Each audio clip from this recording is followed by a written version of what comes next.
Hello and welcome to the channel.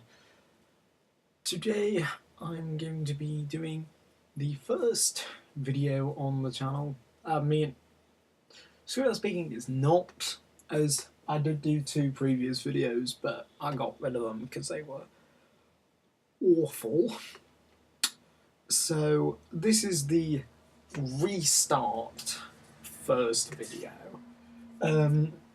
The 3 main things that I will cover, or will be like the main theme on this channel, will be Doctor Who related stuff, which is what this video is obviously about, some anime stuff from time to time, and every now and then I'll also be doing some Marvel stuff, hopefully of which I might do a couple of Marvel things with other people I know.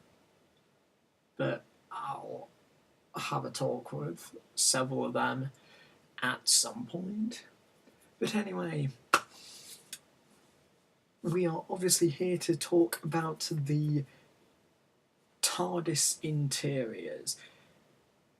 Now, not all of them are on here, simply because one of the series simply has the TARDIS console in someone's garage, and that's it. And others are pretty much the same as others with smaller variations. So I'm talking about the ones that I remember most and either like the most or have the biggest problems with. So, bearing that in mind, let's get started with number 13. Okay, so in last spot, number 13, is the Time Monster console room, simply named because it only actually appeared in this one story. Now, in this picture that we can both see, the console is basically the same as it is later on, or earlier on and later on, I suppose. It's basically the same. So I'll be talking about the console in more detail when I get to ones further down the line. Now, it's these really weird things in the background. If you look behind the Third Doctor and Jo, you can see these really weird looking bowls which basically just look like IKEA sink basins or ceramic lamp shades put on their sides. Now, honestly, there is no simpler reason for this being at the bottom of the list, simply than the fact that these they just look so weird. It's like one of my favourite things about classic TARDISes from 1963 to 1989 is the roundels of, as they are sometimes called, or the dubbed the round things, are present on pretty much every, or no, they are present in every TARDIS from 1963 to 89. But these are different. These are trying to be a little more creative and different, but it is definitely a step in the wrong direction. It just looks so weird. It just seems wrong. Okay, on to number 12, which is known mostly, or most commonly known, by the secondary console room. Now, don't get me wrong, this console room I do like. Basically, from number 12 onwards are ones I like, but there are others I like more than. It's basically only number 13 I think is just stupid. Now, the reason that this is so low is simply because the room itself, I really like the stained glass windows, or the stained glass design behind Sarah Jane in the picture we can see. I really like those. I think they're really cool. And the polished wooden effect of the room itself, I think looks really good. And the Paul McGann's TV movie console has a similar wooden effect that I suppose in some ways could harken back to this one, I suppose. Now, the reason that I don't, or the reason that this one is so low on the list, is look at the main thing in the picture. It looks like a six-sided desk. That is the console. It is literally a desk, where some of the things are literally what you'd have in a close-up desk, which are drawers and bits of paper and other things you've just chucked in there for use at a later point. Some of them, when you unfold them, have buttons in. None of them have levers in or switches. It's literally just rows and rows of buttons. And there is no time rotor, which is the most prominent thing on the TARDIS console. Now, I can't see any reason why they didn't put one in. Now, there's a mirror that's kind of is basically where the time rotor should be. Now, I'm fairly sure the mirror never gets used. Admittedly, yes, later on in this TARDIS design, the mirror does vanish, which makes the entire top completely empty. So, yeah, overall, the actual design and actual layout of the room, yeah, admittedly, this picture doesn't particularly show off the room really well. And obviously, in the corner behind the Doctor, you can see grey round things. That's because they lead to corridors to the rest of the TARDIS, and the door leading to the rest of the TARDIS is open. If it were closed, you'd just see more wooden panels. So, yeah, basically what I'm trying to say about this one is, although I do like it, the console I really don't like. It's tiny.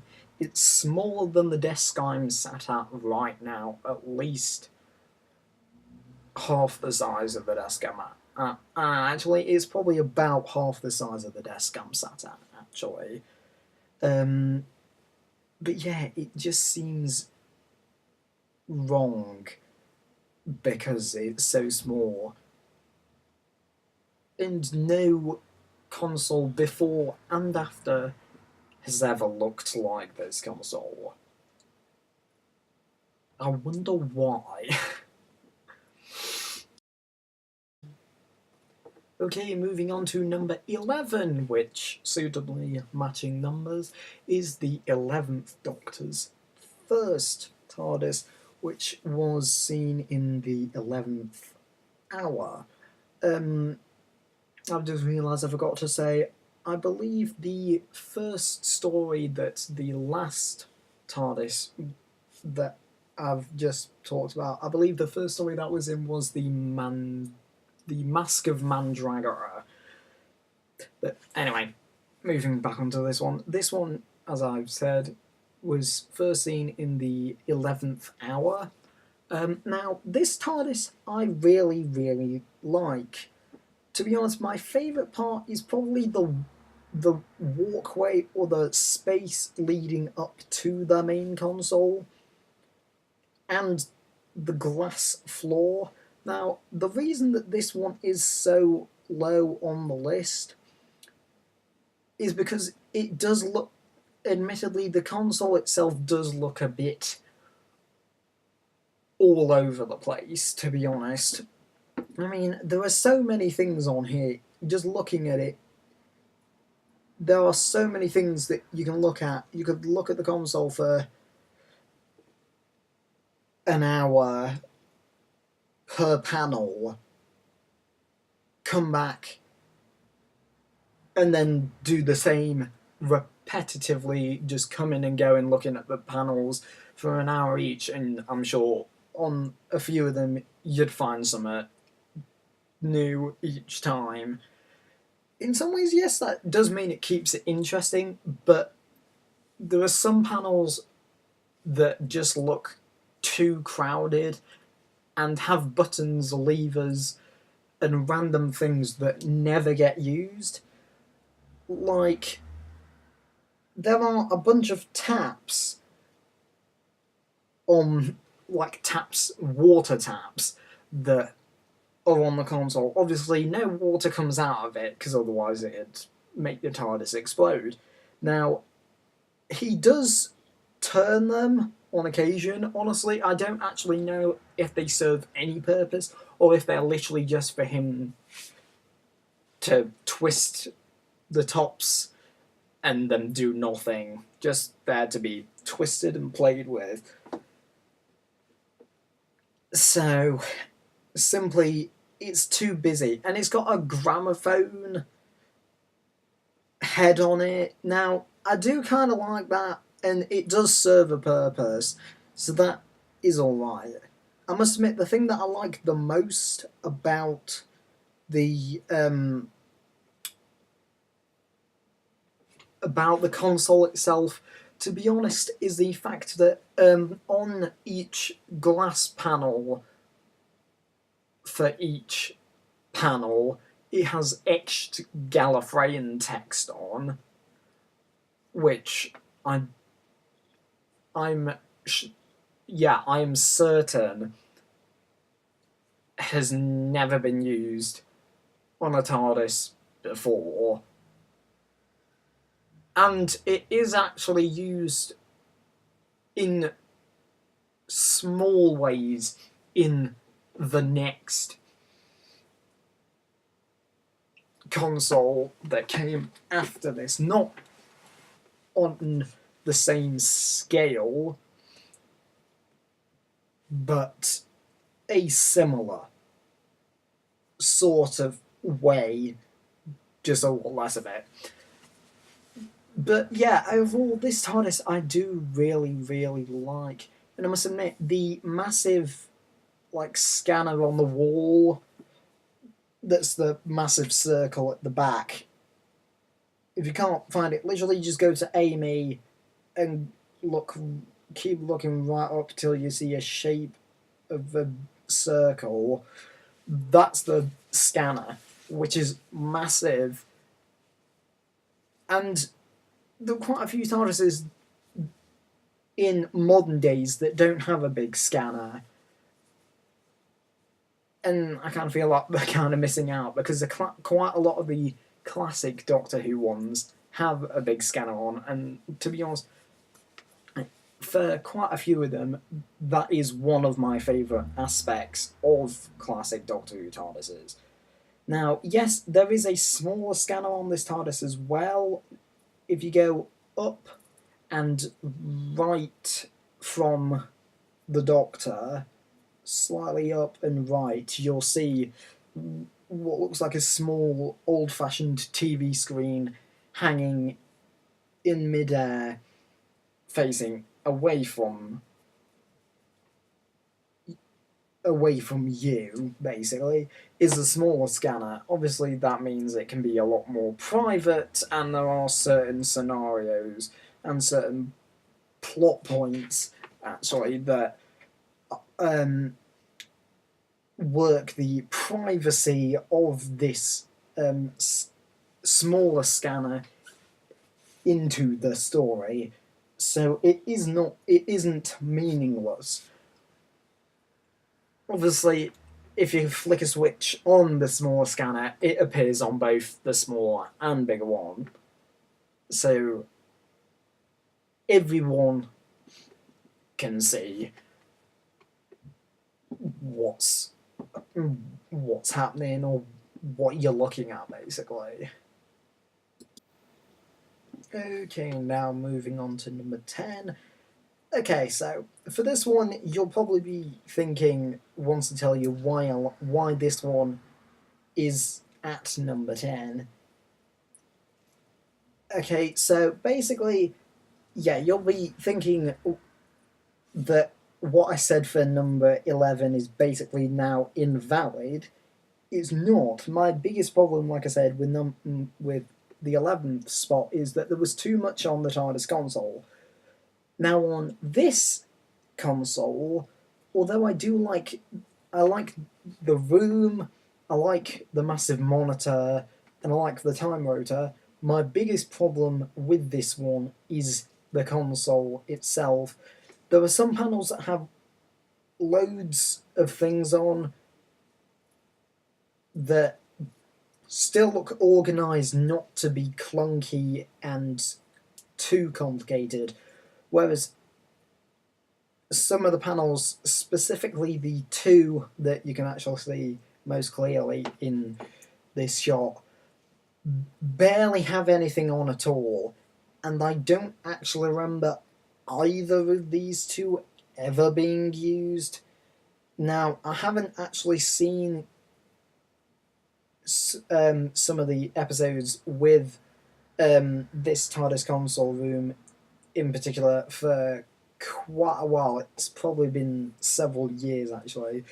I am planning to go and rewatch the Fourth Doctor and Leela stories. I did actually start watching I watched The Face of Evil, and I bought the special edition DVD of The Robots of Death, but it never came, so I had to cancel it. So I was waiting for that to come until I could continue, but now obviously it's not come. I can actually continue with Robots of Death, The Towns of Wen-Chiang, so on and so on, which will hopefully give me a better look at this TARDIS. Maybe it might move up. Maybe, just maybe, it might even move down on the list. So yeah, although my reasoning for this one being at number 10 is the exact opposite of my reasoning of the 11th spot, I believe the perfect middle ground, which is basically every other TARDIS console, the perfect middle ground is more controls and levers than this one has, but less than the last one has. And moving on to number 9 is the 11th Doctor's second TARDIS, which was introduced in the 2012 Christmas special, The Snowman. Now, this one, as this is my favourite Doctor's TARDIS, as in like the 11th Doctor, without a doubt, is my favourite Doctor. Yes, at some point in the future, I will probably do a ranking of the Doctor's videos. It'll probably be a video I will dread, simply because no Doctor, in my opinion, is bad. There can only be bad writing and bad representation. No actor's performance for any Doctor, in my opinion, is bad. So, I will probably say this again in that video, but hey, so, yeah, like I say, Matt Smith is my favourite Doctor, and the outfit he wears in this picture is also my favourite outfit that he wears. Now, this TARDIS, for me, is more the 12th Doctor's TARDIS. However, as I do like this version, and this version of this TARDIS is still special to me, as this was a big change, kind of mirroring, that's not even a word, mirroring the Doctor's kind of current mindset, as at this point he'd obviously just lost, or in the story before this one, as this is from the Bells of St. John, this picture, but in The Snowman, the 11th Doctor had just lost Amy and Rory, so obviously, as that was the TARDIS that they had been in, obviously he wanted to change the theme, so it was changed to this one. So obviously I prefer both the 11th Doctor and 12th Doctor's versions over his original, and as this room is massive, I have actually been on the set of this. Well, I've been on the set of the 12th Doctor's version, not the 11th Doctor's version, but they are basically the same. 12's just has a different colour scheme and a couple more things added, but the room itself is the same.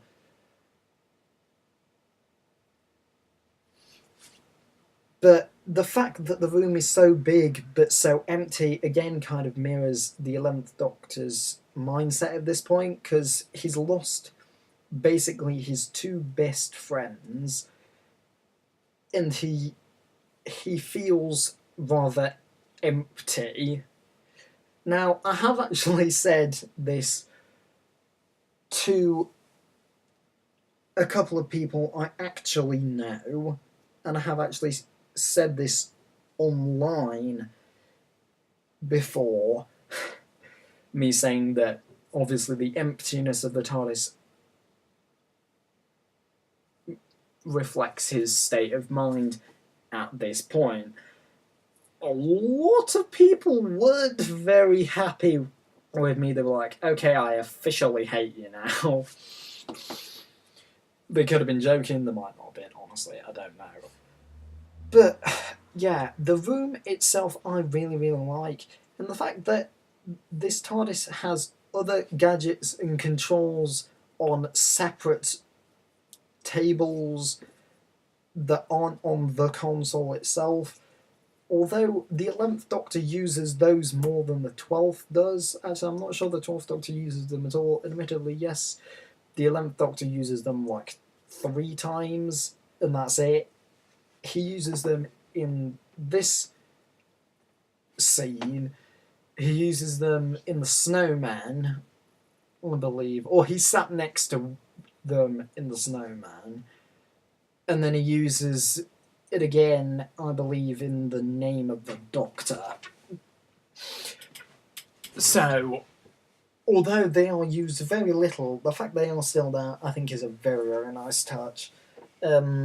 and I'll probably talk about the console itself when we get on to the 12th Doctor's version. On to number 8 is Jodie Whittaker's 13th Doctor's TARDIS, which was introduced in the story The Ghost Monument. Now, I will be the first to admit, middle of last year, some leaked photos of this TARDIS were put online. It had no lighting and no CGI added to it. And honestly, it looked horrible. Admittedly, yes, the picture quality was not great. And like I said, there were no lights on. And you could only really see their crystalline pillars around the edges and the main console. And honestly, I hated it beyond any other console. Yes, I even thought the Time Monster console room was better than this, and I just thought it looks so tacky. No offense, I feel like a fan had built this and has pretended it's a leaked picture. Obviously, when it actually was shown on the show, it looks miles better. I now really, really like it. Obviously, in future, if any leaked pictures without any lighting of any TARDISes appear, I will keep that in mind and I won't simply judge them before having seen them on television properly. Now, admittedly, my biggest problem with this is the lighting in the room is rather dark. Admittedly, more recently, more notably in the Battle of Ranskor Av Kolos and Resolution, which was the 2019 New Year's special and the only full episode we're getting this year. Although, in fairness, we might be getting a Christmas special or a Children in Needs mini episode, because the BBC announced that Series 12 will not air until 2020. That does not rule off a Christmas special, I'm just saying, or a New Year's Eve special. Again, I could be entirely wrong. But, anyway. Yeah, the lighting does improve later in the series. Admittedly, yes, this shot is from when Jodie Whittaker, or the 13th Doctor, or the Doctor, first walks into the TARDIS in the Ghost Monument in the final scene of said episode with her companions Ryan, Graham, and Yaz. The blue lights in the background I do like. Some of them look a bit weird, and in Resolution there is actually another setting with red lights, so the blue lights turn red. Not gonna lie, I much prefer the red version over the blue. I would like to see the red version again. Obviously, I imagine the blue one will probably stay for most part, but it was in it for, although the red version was in it for a couple of seconds, or a couple of minutes at most, I still really liked it. It's like Jodie Whittaker's scarf that she wore in Resolution. I saw promotional pictures of it and I absolutely loved it, and I was like, oh yes, she's going to be battling the Daleks in a scarf. No, because she takes the scarf off with it in about 3 minutes, which really annoyed me. Fingers crossed we will see it again, perhaps in next year's special, or in a special where the weather's a bit more chilly. But anyway, yeah, I have massively strayed off. But yeah, overall, the actual room itself is really, really nice. Admittedly, the scanner, there isn't really a scanner. There is sort of, but it's more in the wall than any other in the wall. The others are obvious that it's a scanner, whereas the other one isn't. It's basically on a wall. When it's needed, it lights up. Otherwise, it's literally just some weird yellow shifting, twirling light. Which, obviously, as I've said before, the scanners are one of my favourite parts of TARDISes, and it's not very prominent in this one. And another thing that, and this one doesn't have a smaller scanner or a small, like, laptop-sized screen on the console itself. Again, something that I did like that was prominent in the 10th Doctor's TARDIS, or the 9th and 10th Doctor's TARDIS, the War Doctor's TARDIS, Matt Smith's first TARDIS, Matt Smith's second TARDIS / Peter Capaldi's only TARDIS. But this one doesn't have one. It doesn't really matter, I suppose, but for some weird reason, some of the information that comes up, or would have come up on the laptop-sized screen that would be on the monitor, or on the small screen, comes up on the monitor. Some of it literally just glows on the weird metal shapes. Literally, like, it just randomly springs out of nowhere on the actual console itself.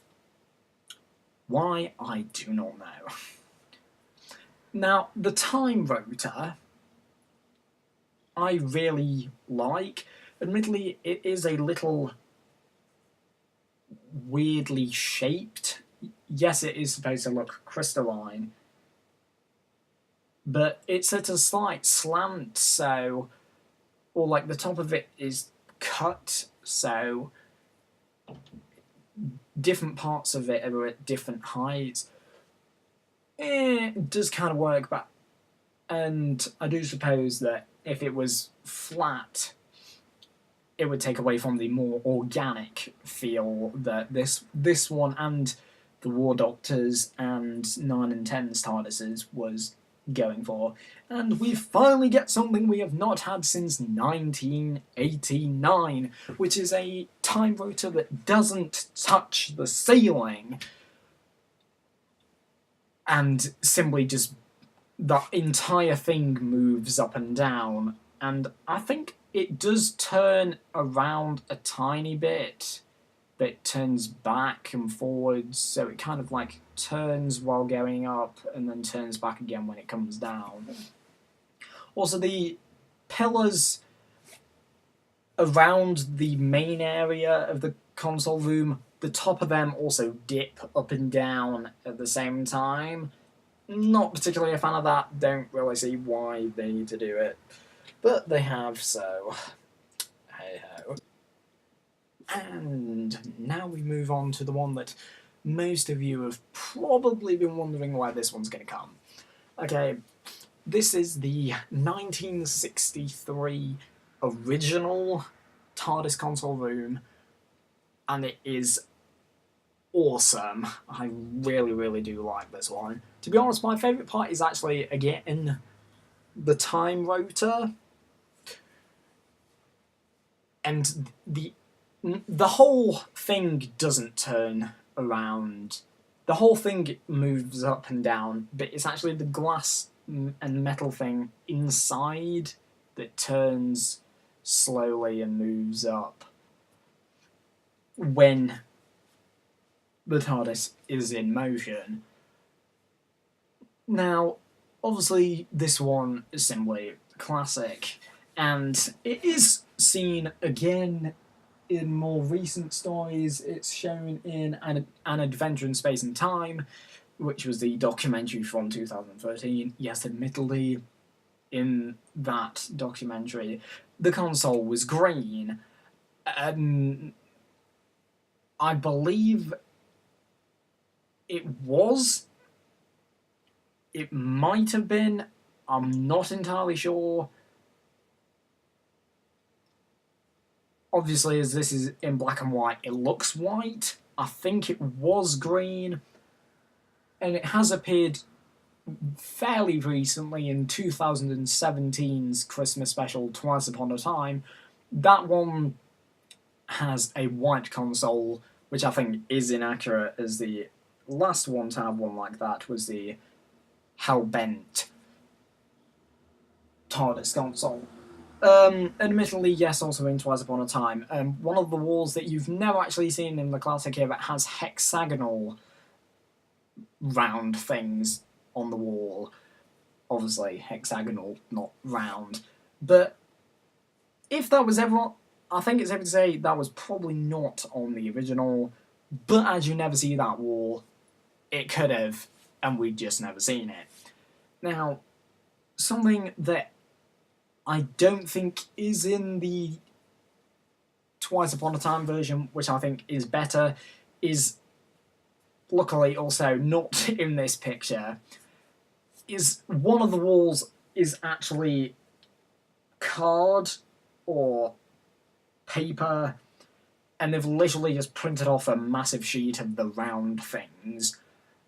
It just looks so bad, which honestly is the one setback. To be honest, this would probably be at like 3 or 4 if the cardboard version of the round things wasn't in there. It just makes it look so weird, and I just really don't like it, and it really annoys me. So, simply because of that is literally the only reason that it is at 7th place. If all the round thing wars had been genuine, it would definitely be quite a bit higher on the list. Thusly, moving on to number 6, we have the 3rd Doctor's TARDIS, or at least this version, or a version of the 3rd Doctor's TARDIS. This version first appeared in the 10th anniversary story, The 3 Doctors, honestly explaining why in the left corner you can see the 2nd Doctor, as this is the scene where he first randomly appears out of thin air in the 3rd Doctor's TARDIS. Now, this one, the only part of it I'm not particularly a fan of is the time rotor, to be honest. It just looks a bit weird to me. But hey, and I'm simply just gonna... It simply just looks weird, so I'm just gonna gloss over it.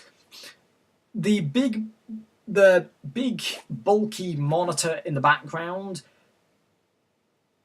admittedly, does look a little out of place, but as every TARDIS console before this, apart from the Time Monster console room, had a monitor like this. So it was expected and it was commonplace, so that can slide. The reason that this one is above the original William Hartnell room is because this one, to me, is the most memorable of the 60s and 70s console room, because one, it was the first one that was similar to the original, but was obviously the first in colour, and this one does not have the god-awful cardboard version of the round things. Yes, the round things have actually changed and do actually have a almost translucent well, basically is white translucent plastic behind them that do sometimes glow, and obviously if and when the TARDIS power fails, obviously the lights behind the round things would simply dim and go out. Admittedly, that doesn't really happen until Death to the Daleks, which there are a couple of changes to that to the console room in that one, but not massive. Admittedly, yes, you do only see a very small part of that console room, but even so. And on to number 5, which is the 5th Doctor's main console room, or the one that people associate with him the most. Although this console is actually used by the 6th and 7th Doctors as well. This is the last console room of the classic era, not including the TV movie, obviously, as that was made 7 years after the show's original cancellation. Not that I'm saying that it's been cancelled again, but I mean, like, when it was cancelled in the original run, this was the last TARDIS that was seen. Admittedly, it wasn't actually seen that much for the 7th Doctor towards the end of his run, as I think they were actually getting rid of it because they didn't have the money to keep it. Which is fair enough, I suppose. I mean, obviously, the outside they had to keep, because otherwise, how would the Doctor and his companion, obviously at the time it was Ace, how would they get to far-off worlds or modern-day England without the TARDIS? Catch a bus? No. Oh, God, that just... the evil space bus from Delta and the Bannerman. Well, it wasn't an evil bus. I just thought that story was absolute garbage. It's probably my least favourite classic Doctor Who story of all time, actually. Then it would probably go Image of the Fendel. Really hate that one as well. And probably Edge of Destruction. Although I must admit, that might change as I've watched parts of it again, or I watched like small clips from Edge of Destruction again, and it looks slightly better than I remember. But anyway, I'm backtracking quite a bit, or just going off on tangents, sorry. But, like I say, this is used from the 1983 story, The 5 Doctors, all the way to the show's cancellation in 89. Yeah, that's only 6 years, but that was basically half the run of one Doctor and the whole run of 2 others. So, yeah.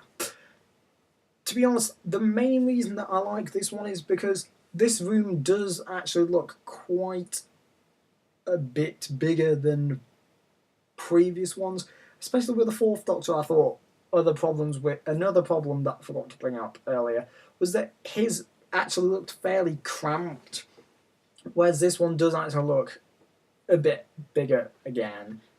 To be honest, the thing that I like most about this is actually the time rotor. And it has some weird kind of almost glass scaffolding structure under the plastic cylindrical casing that flashes and goes down. And I just really, really like it. And although, yes, admittedly, this one has a colossal amount of buttons and the odd lever. Admittedly, yes, most of them are buttons or switches. There are a couple of levers, most notably the door lever that you simply just pull slightly upwards and towards you as it kind of curves, and then obviously it slides back down, so the doors don't stay open. Admittedly, it does after a while, or when you close the doors on the other side. But again, some people may think, but it's got loads of buttons on, and that's what you moaned about the 11th Doctor's first TARDIS. Yeah, but they just looked messy. Whereas this, actually, they look neat and tidy and have separate sections with different things on. I mean, this one even has a couple of piano keys on this console, which might sound a bit weird. I mean, obviously it's not a full piano, but it has like 5 or 6 keys on it or something. And yes, they do serve a purpose, and no, it is not to play piano on.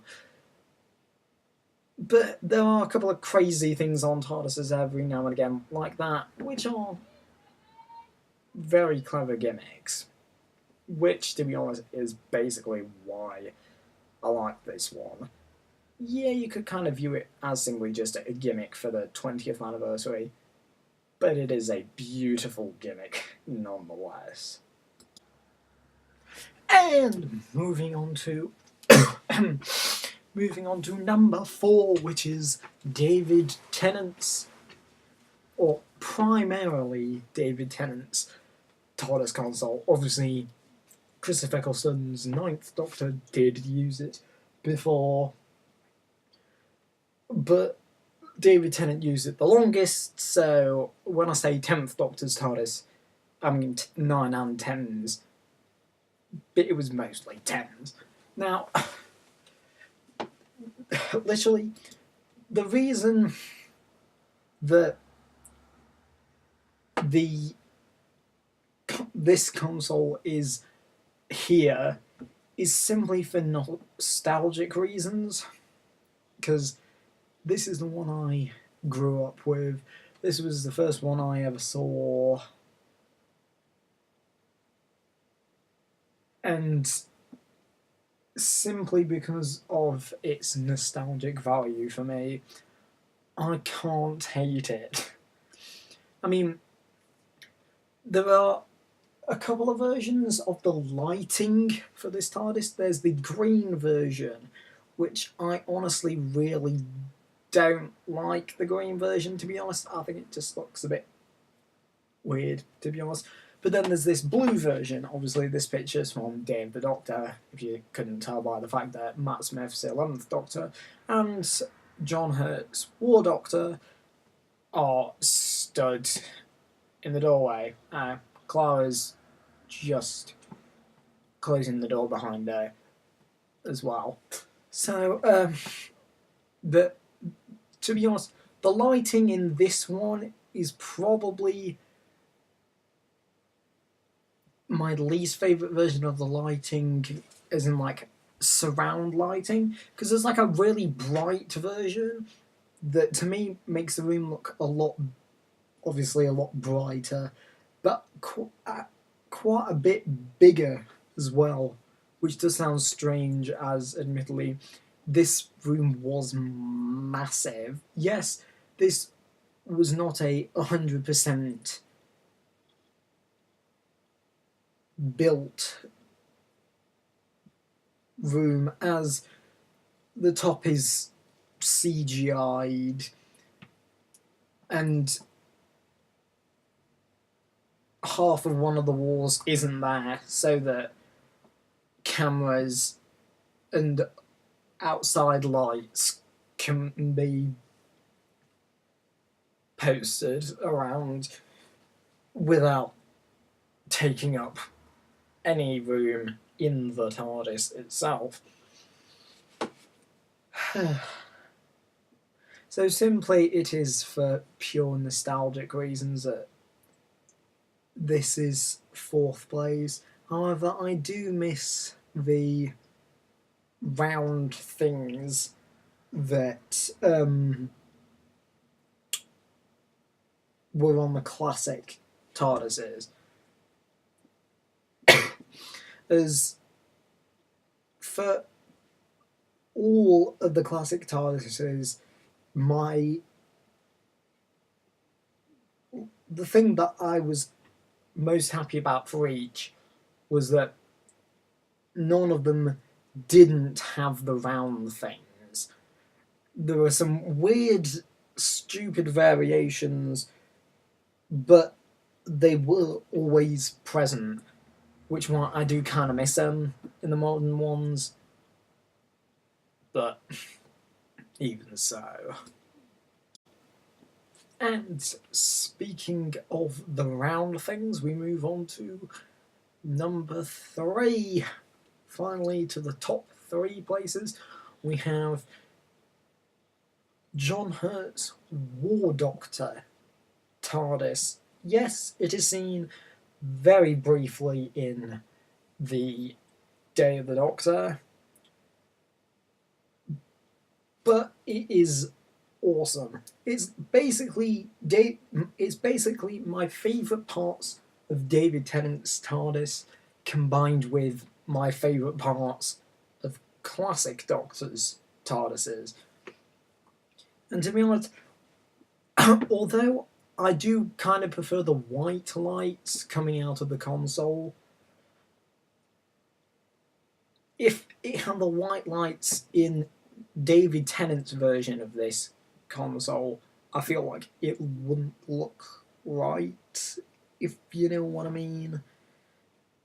Even if you don't know what I mean, I just feel like this looks right like this, and the other one looks right with that one. If you switch them over, it would just look stupid, basically. But yeah, it is basically David Tennant's with classic Who things thrown in. The flaw, admittedly, although I'm not the greatest fan of it, especially since it actually looks like there's a platform that's slightly raised around the console. If you actually look at Matt Smith, where you can see him, his right leg is actually higher than his left, simply because that's where he's got his foot on the raised platform. It does kind of look like it might be a bit hard to stand on that platform. Well, I suppose in fairness, it's probably one of those where you just lean across it. But again, that could be kind of difficult if you're trying to get away from a bunch of Daleks, which obviously the War Doctor would have done a lot. Does kind of seem a bit limiting. And thanks to a couple of Big Finish audios, well, the cover art for One Life, I suppose, actually shows that the 8th Doctor had this TARDIS in the Time War, which does make sense, but to be honest, I kind of feel like the 8th Doctor suits his TARDIS better. And the idea of him being in this one, although I do accept it, it does seem a bit wrong to me. Now we move on to number 2, which is the 12th Doctor's TARDIS, which obviously is the more filled room version of Matt Smith's second TARDIS. Now, this one is a lot better, simply because this is one of my favourite TARDIS designs.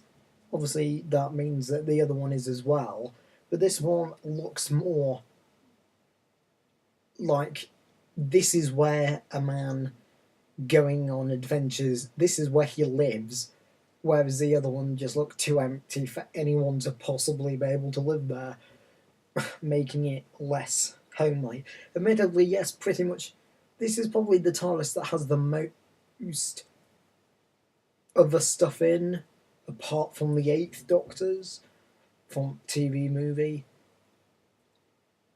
which personally I think makes both this and the Eighth Doctor's more homely. And the round things, it's all about the round things with me. The round things do sort of make a return. In the picture I'm using, yes, I know it is not the greatest picture on Earth. It was the best I could find to actually show you the round things, but they are behind the 12th Doctor in this shot. And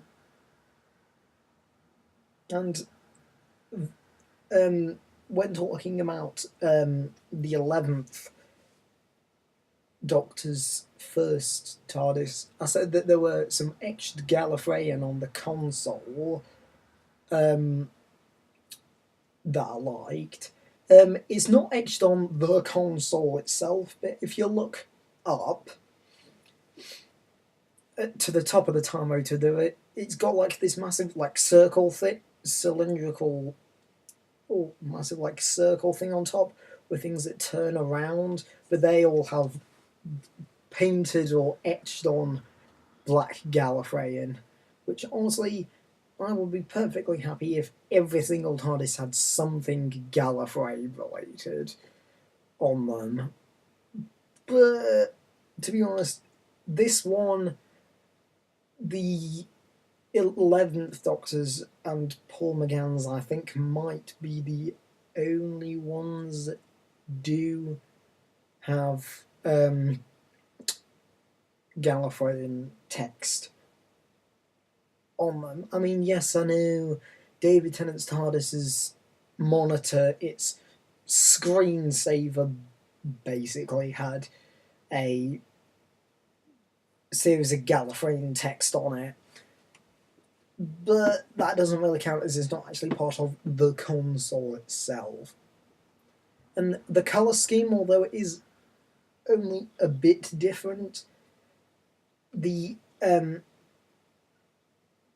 room's colour scheme is the same. It's just the time rotor's red, or an orangey red rather than blue, which again kind of makes it seem more homely because it kind of gives off the glow and the warm light of a fireplace.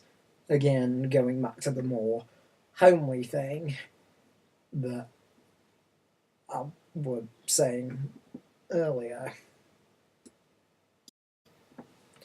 And the one you have all been waiting for, which is obviously my favourite TARDIS of all time. Admittedly, yes, might not necessarily be the greatest picture.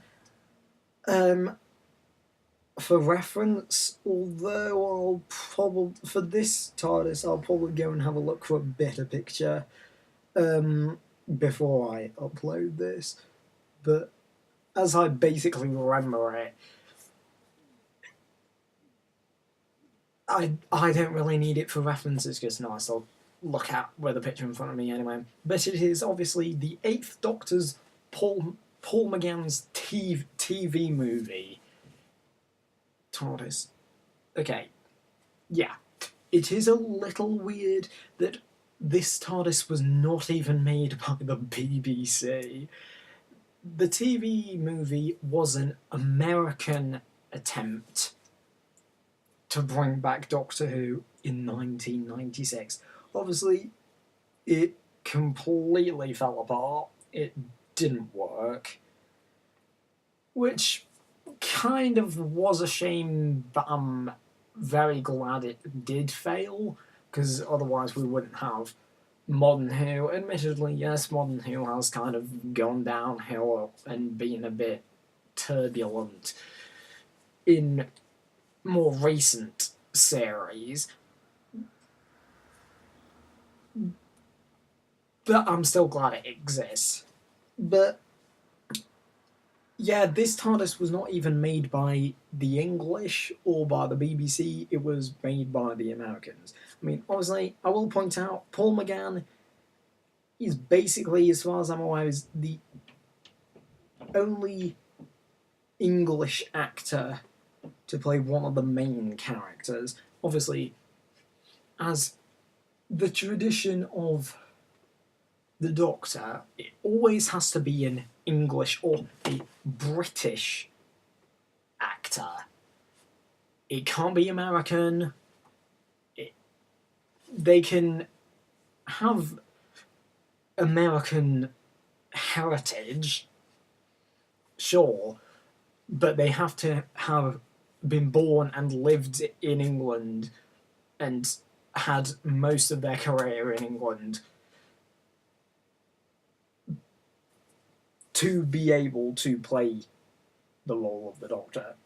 And obviously, as that is a tradition that had been held for 26 years worth of the TV show before, and is the tradition now, the Americans weren't going to break it. But, yeah. Admittedly, some people would probably say that it's a bit strange, or it's interesting that I picked this one as Doctor Who wasn't really known by the Americans at this point. The whole point of this film was to introduce the Americans to Doctor Who. It did, but not well enough that the Americans wanted them to make a TV series out of it. But hey ho. But no, to be honest, honestly, you can forget about the entire room, which this room is definitely the biggest console room we have ever had, and probably ever will, because it's got a record player. It's basically got like someone's lounge from like a Victorian house in it. It's got candles. It's got a small garden in one corner. It's got small library in the corner. I imagine there'll probably be a bigger library elsewhere in the TARDIS, but they're the ones that he'll be more likely, or will probably read more regularly than other ones in the TARDIS's main library. But anyway, to be honest, the reason that this is my favourite console room is not because of the room, it is solely because of the console. Which is why I tried it for this picture. I might keep, actually, to be honest, I probably will keep this picture, as this one probably is one of the best ones for the console. The time rotor, I think, is really, really good. Yes, it does sort of move up and down. The sections going down, the time rotor move downwards, and the ones coming up from the console go up, so they kind of lock together and then come apart, and lock together and come apart. If you can't understand what I'm on about, go and watch a clip from the TV movie when they're in the TARDIS. And now go and watch like the ending scene from the TV movie, and you'll see what I mean. But it's the bottom part, or the middle part, basically. The controls itself. Now, don't know if any of you have ever read The Time Machine.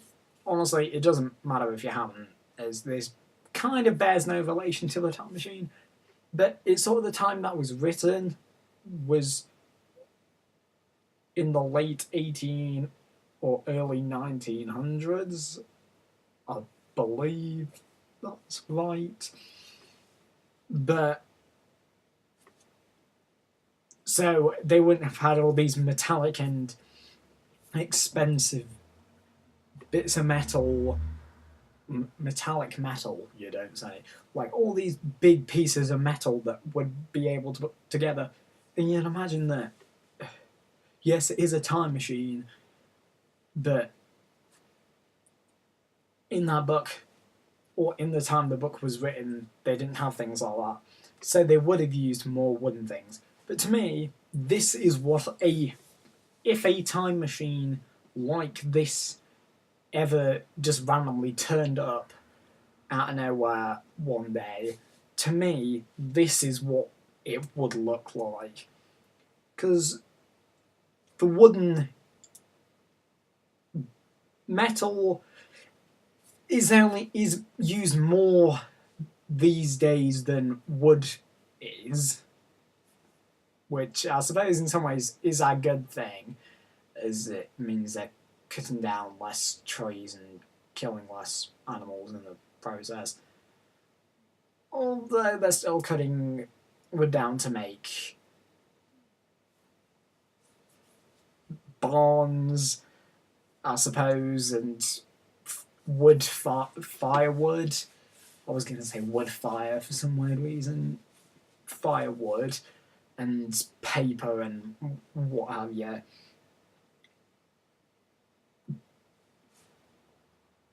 But hey, but like I say, metal is used more these days, and it wasn't really used as heavily in the time this book was written, or it was just starting to be used,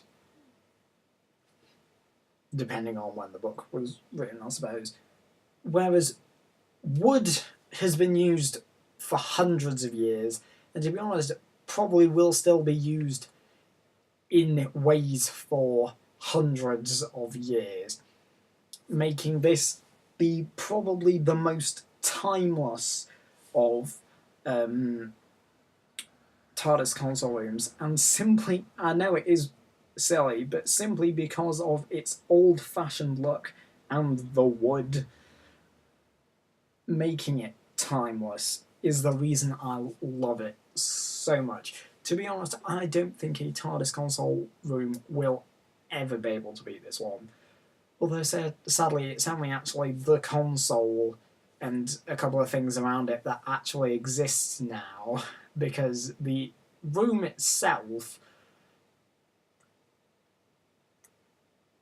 is gone, so you can't visit it and wander around the entire room anymore. It goes to conventions in America every now and then, I believe, but it's basically the main console and that's it. Which is a massive shame, as I would have loved to have seen the whole thing.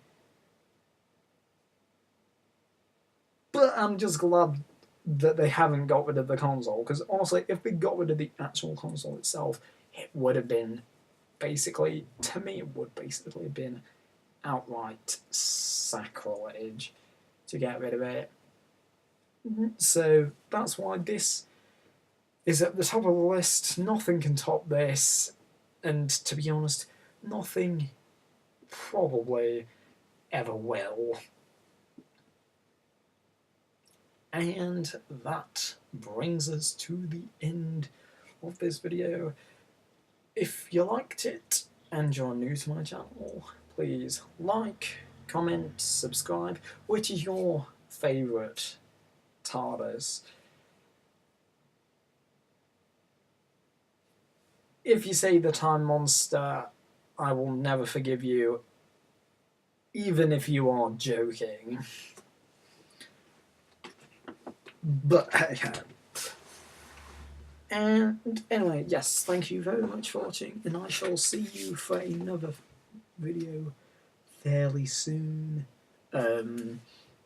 Hopefully I'll be doing some Marvel stuff as well. I'm hoping to do like a discussion video with one of my friends from college.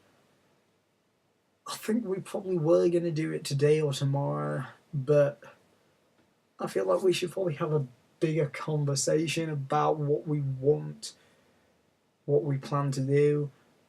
And the reasons that we'll be doing it on mine is simply because he's going to be more of a gaming channel. Yes, he's not actually put anything up yet, but I think he said he'll actually be doing some content this weekend. But anyway, yes, I look forward to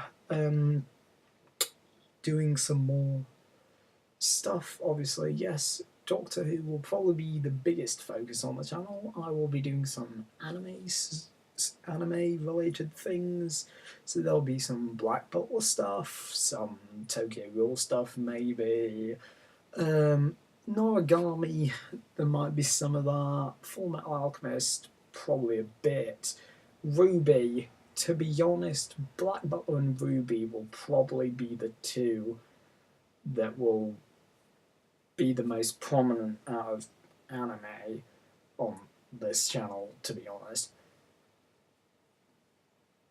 If anyone asks me to do DC, I will block them.